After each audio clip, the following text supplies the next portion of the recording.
بسم الله الرحمن الرحيم.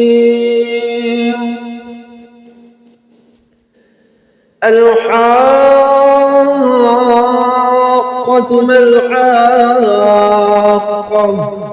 وما أدراك ما الحاقة كذبت ثمود وعاد بالقارعة فأما ثمود فأهلكوا بالطاغية وأما عاد فأهلكوا بريح صرصر عاتية سخرها عليهم 7 ليال و8 أيام حسوما فترى القوم فيها صرعا كأنهم أعجاز نخل خاوية فهل ترى لهم من باقية وجاء فرعون ومن قبله والمؤتفكات بالخاطئة فعصوا رسول ربهم فأخذهم أخذة رابية إنا لما طغى الماء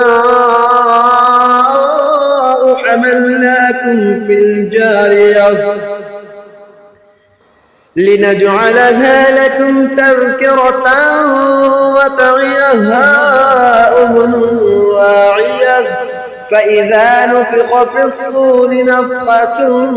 واحدة وحملت الأرض والجبال فدكتا دكة واحدة فيومئذ وقعت الواقعة وانشقت السماء فهي يومئذ واهية والملك على أرجائها ويحمل عرش ربك فوقهم يومئذ و8 يومئذ تعرضون لا تخفى منكم خافية فأما من أوتي كتابه بيمينه فيقول هاؤم اقرءوا كتابيه إني ظننت أني ملاق حسابيه فهو في عيشة راضية في جنة عالية قطوفها دانية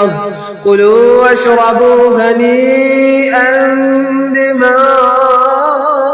أسلفتم في الأيام الخالية وأما من أوتي كتابه بشماله فيقول يا ليتني لم أوت كتابيه ولم أدر ما حسابيه يا ليتها كانت القاضية ما أغنى عني ماليه هلك عني سلطانيه خذوه فغلوه ثم الجحيم صلوه ثم في سلسلة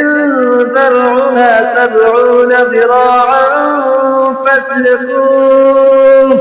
إنه كان لا يؤمن بالله العظيم ولا يحض على طعام المسكين فليس له اليوم هاهنا حميم ولا طعام إلا من غسلين لا يأكله إلا الخاطئون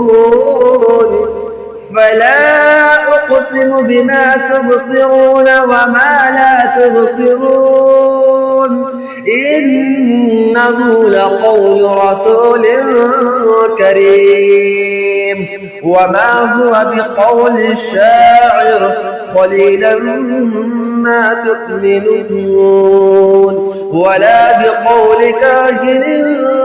قليلا ما تذكرون تنزيل من رب العالمين